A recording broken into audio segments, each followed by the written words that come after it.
Hi, how are you all? Amla candy చేద్దామండి. ఆమ్లాస్ని తీసుకొని వాటిని శుభ్రంగా వాష్ చేసేసుకోండి. ఇలాగ స్టీమ్లో బాయిల్ చేసుకుందాము. చూడండి ఎంత చక్కగా బాయిల్ అయిపోయా. ఇప్పుడు దీన్ని మనం పీసెస్గా డివైడ్ చేసేసుకొని లోపల సీడ్ తీసేద్దాం.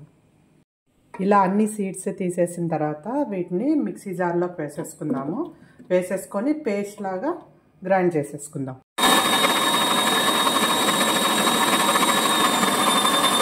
స్టవ్ మీద ఒక కళాయి పెట్టుకొని దాంట్లోకి తీసేసుకుందాము. ఇది ఇలాగా కలుపుతూ ఉండాలి. ఇది కొంచెం వేడైన తర్వాత పటికి బెల్లం తీసుకొని, అదే మిశ్రీ అంటారు కదండి, పౌడర్ చేసుకుందాము.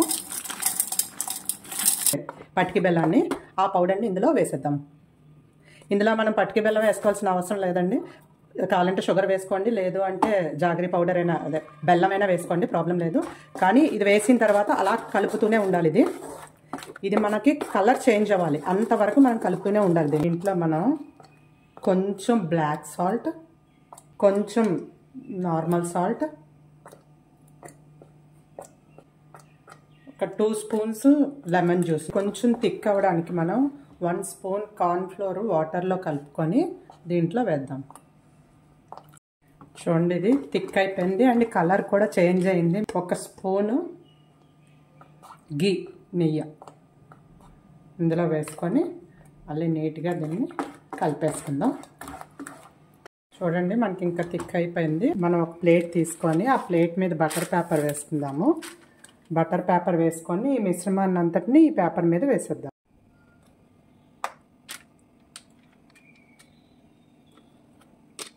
దీన్ని ఇప్పుడు మనం స్ప్రెడ్ చేసుకుందాము ఈక్వల్గా.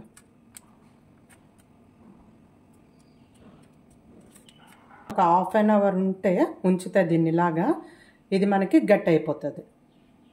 చూడండి, ఫుల్గా డ్రై అయిపోయింది. ఇప్పుడు దీన్ని ఒక్కసారి రివర్స్ చేసుకుందాము. బటర్ పేపర్తో రివర్స్ చేసుకొని పైన పేపర్ని తీసేద్దాం. ఇప్పుడు దీన్ని మనం పీసెస్గా కట్ చేసుకుందాము. మీకు ఏ సైజ్ కావాలంటే ఆ సైజ్ పీసెస్ కట్ చేసుకోండి.